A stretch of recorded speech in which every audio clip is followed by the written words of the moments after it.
Hey y'all, I kind of wanted to film a unscripted sit down video.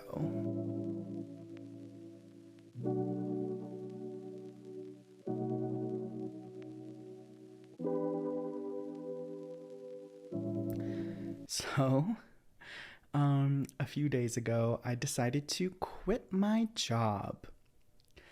The job that I worked really hard to get and work my way up in, as I literally just talked about in another video, I think.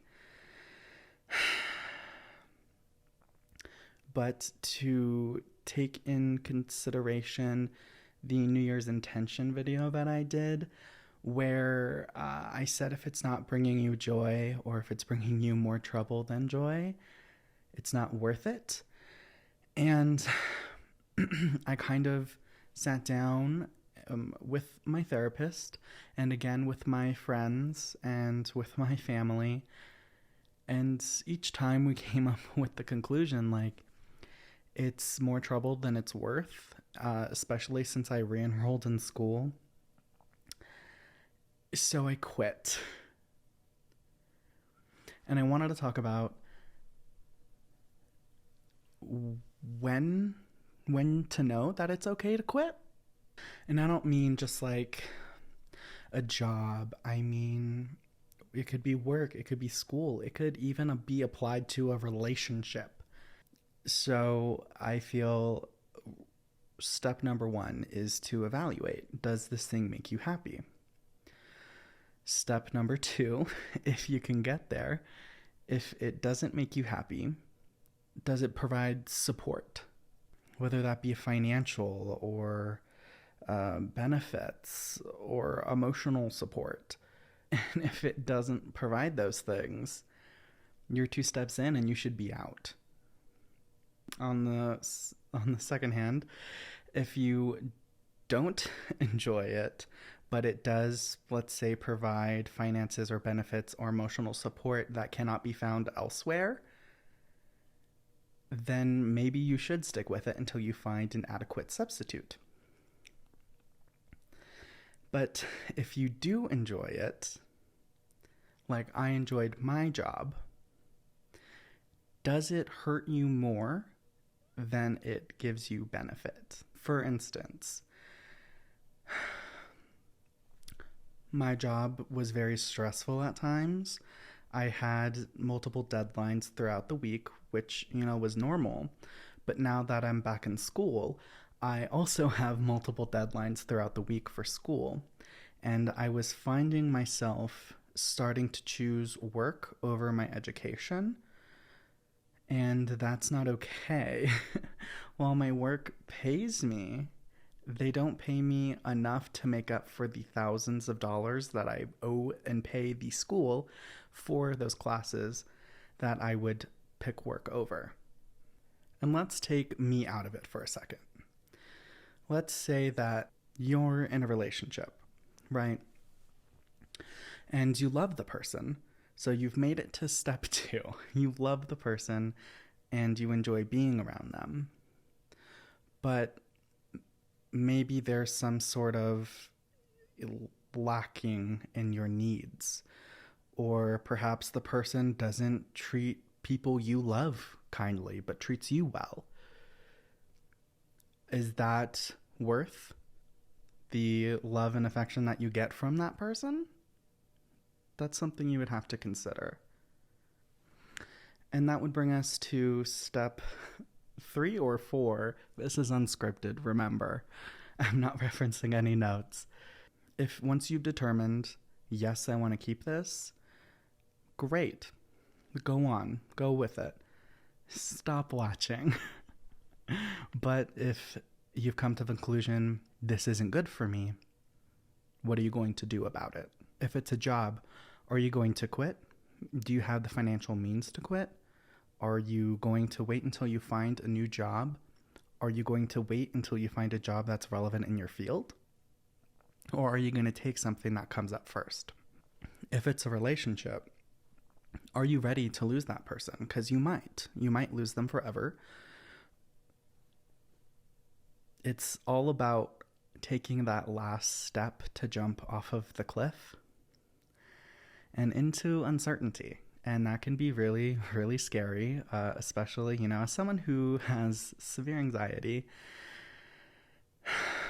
It's not easy, but in the end, you have to not always listen to the little anxious voice in your head, but listen to your feelings.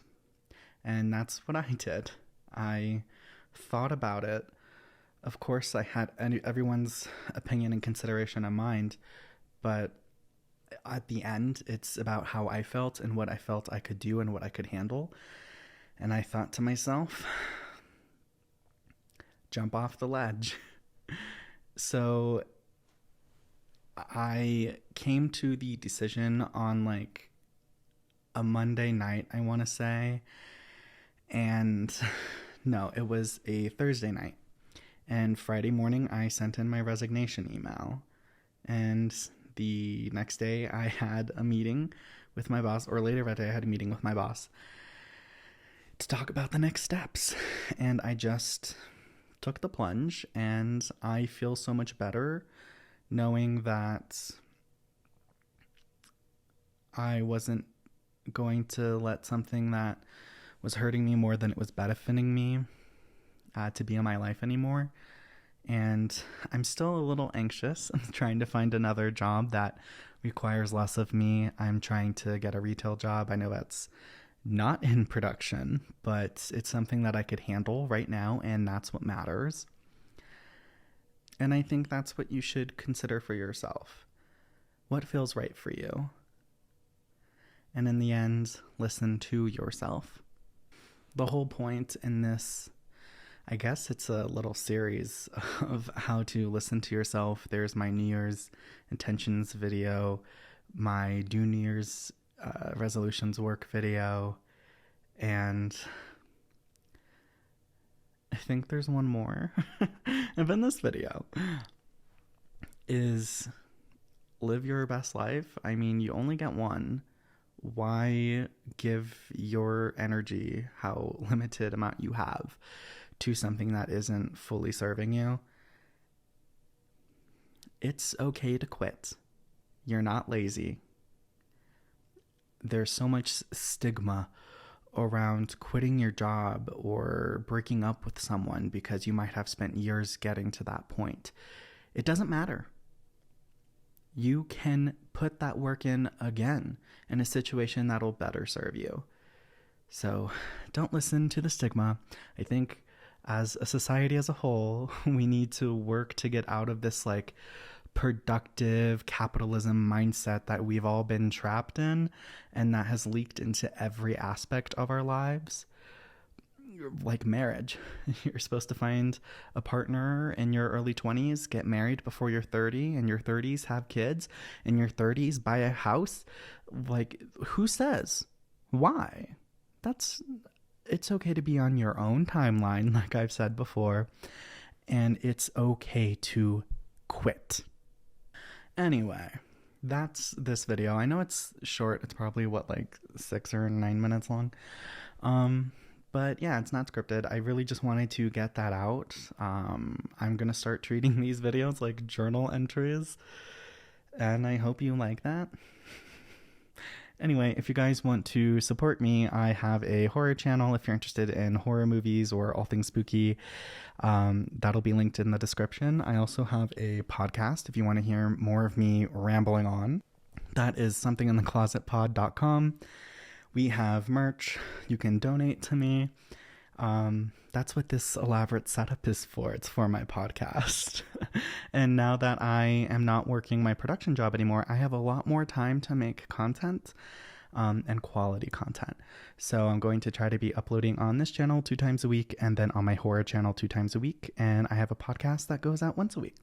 You can also follow me on Instagram at yland.jpg and ylikeshorror.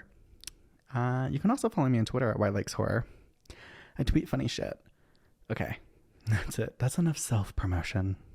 Thanks. Bye.